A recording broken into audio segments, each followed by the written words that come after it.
Oke, masih dengan Profesor Kardus. Tak berijazah, tapi jenius. Ya, dulu.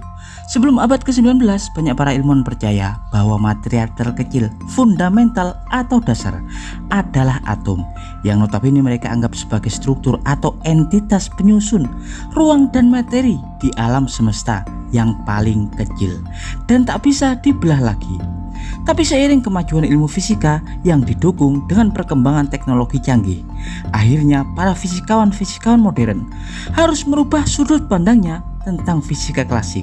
Apalagi setelah ditemukan hukum-hukum dan teori-teori fisika modern seperti hukum relativitas Einstein dan teori kuantum Max Planck yang banyak mematahkan teori-teori klasik tentang hukum-hukum fisika dan hal-hal mendasar atau fundamental penyusun alam semesta, bahwa fakta yang sebenarnya adalah alam semesta kita disusun oleh partikel-partikel yang lebih dasar atau lebih kecil dari atom itu sendiri, yang sebagian besar belum dikenal bentuk atau wujudnya, yang mereka sebut sebagai partikel X atau partikel-partikel misterius di alam semesta yang belum diketahui. Karena itulah hingga saat ini para ilmuwan dan lembaga-lembaga riset penelitian fisika di seluruh dunia berlomba untuk menemukan salah satu di antara partikel-partikel X yang belum dikenal ini, meski harus mengeluarkan dana yang sangat besar untuk membangun fasilitas-fasilitas dan teknologi. Sebut saja akselerator partikel terbesar di dunia, CERN Swiss, yang dibangun hanya untuk mengetahui tentang adanya partikel X di alam semesta, juga struktur-struktur fisikanya. Karena untuk menemukan partikel-partikel X tersebut, para ilmuwan harus memecah partikel-partikel kecil dengan cara menggerakkan atau menabrakkan partikel-partikel atau collider dengan kecepatan hampir mendekati kecepatan cahaya hingga pecah menjadi ukuran-ukuran yang lebih kecil. Dari hasil tumbukan tersebutlah para ilmuwan kemudian akan menganalisa adanya partikel X atau partikel-partikel yang belum mereka ketahui sebelumnya. Dan sebelum Profesor Kardus mengulasnya, jangan lupa ya like dan subscribe di channel Profesor Kardus. Tak berijazah tapi jenius, untuk mendapatkan informasi dan notifikasi-notifikasi terbaru dari sudut-sudut bumi dan sudut-sudut alam semesta lainnya. Ya, penemuan struktur partikel yang lebih kecil dari atom pada awal abad ke-19.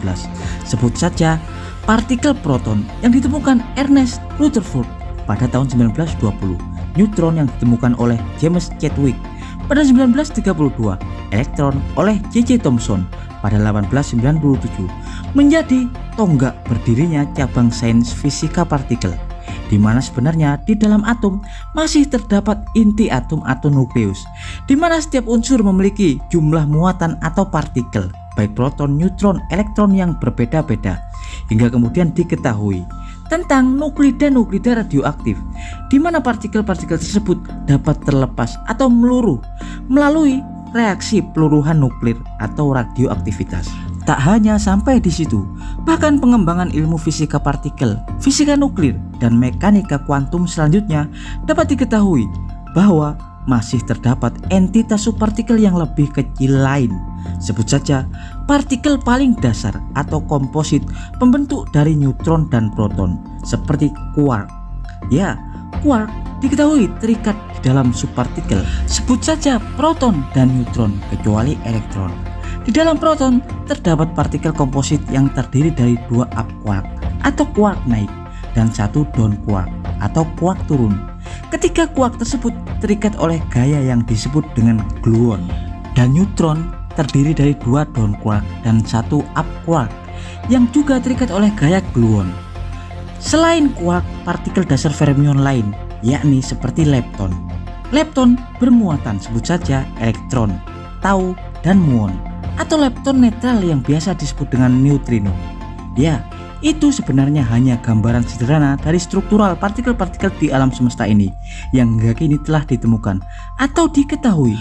Belum lagi partikel-partikel misterius juga yang masih tersembunyi di sudut-sudut alam semesta, menunggu para ilmuwan untuk dapat mengungkap dan menguak jati dirinya. Selain itu, penemuan partikel-partikel hingga anti-hidrogen, plasma quark gluon, tau neutrino, anti-helium, dan yang terakhir pada 2012 yakni Higgs boson atau partikel Higgs yang ditemukan oleh tim ilmuwan CERN atau tim eksperimen gabungan Atlas dan CMS, yakni Francis Englert dan Peter Higgs, yang kemudian mendapatkan Nobel Fisika pada 2013 atas kontribusinya, yang kemudian banyak orang menganggap Higgs boson sebagai partikel Tuhan. Tapi Profesor Kardus tetap menolaknya karena faktanya Higgs boson tidak memiliki muatan listrik dan tidak ada interaksi gaya yang kuat dengan spin partikel 0.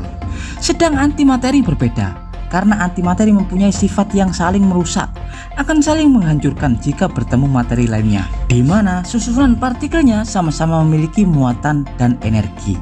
Karena itulah Profesor Kardus lebih memilih antimatter sebagai partikel Tuhan yang sebenarnya. Ya, semoga saja suatu saat nanti ada salah satu anak yang lahir dari rahim ibu pertiwi kita Indonesia yang akan menemukan partikel-partikel X selanjutnya. Ya, dan demikian adalah informasi singkat dari Profesor Kardus tentang partikel X atau partikel-partikel tersembunyi misterius yang menunggu untuk ditemukan di alam semesta ini. Profesor Kardus dari Control Room Atlas Detektor CERN mengabarkan.